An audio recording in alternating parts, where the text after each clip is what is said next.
So, hello, Dr. Kareem. Good morning. Assalamu alaikum. Good afternoon. So, doctor, we have some questions posed by dental students because they don't know what real dentistry is all about. So I'll just ask you a few questions so that you could clarify to them. Inshallah. So, doctor, for how long have you been a dentist so far? I graduated from the University of Florida in 1982, so this would be my 30th year as a dentist. Oh my God. 30 years. That's too much.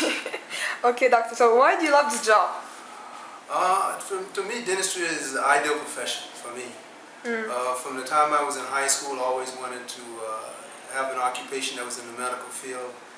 And after I finished college, my first university, I went ahead to dental school, and it was something that I wanted to do.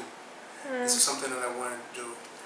And as a matter of fact, I had a very close friend of mine whose father was a dentist. And this was one of the things that sort of gave me the aspiration was to want to be a dentist. So he encouraged you to become one? Yeah, it was very encouraging. It was very encouraging. Right.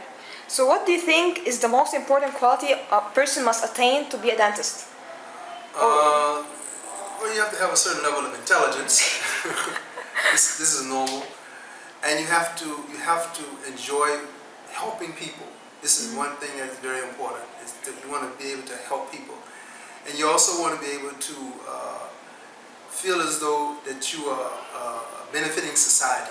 You know, dentistry is a profession where you can, it's very lucrative, you can make a lot of money, but you don't want to go into a profession just because of making money. This will not give you satisfaction. This will only be sort of a temporary or transient type of satisfaction. But the reason why I really wanted to be a dentist was because I really wanted to help people. This was one of the basic things. It was not for the money.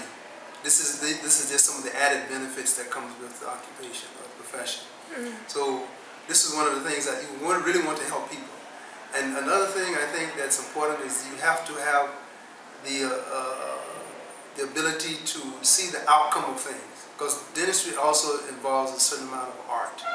It's art. It's a profession of art and science.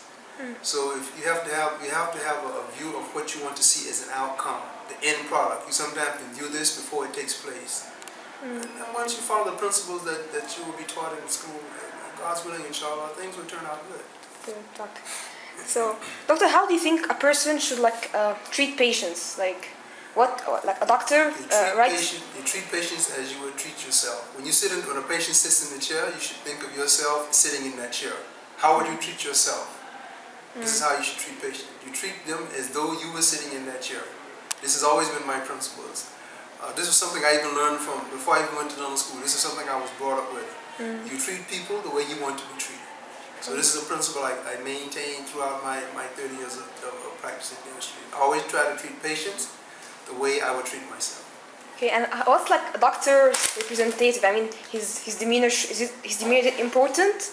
Or confidence, or what? This is it's important. Confidence comes with practice. This will come as you learn and you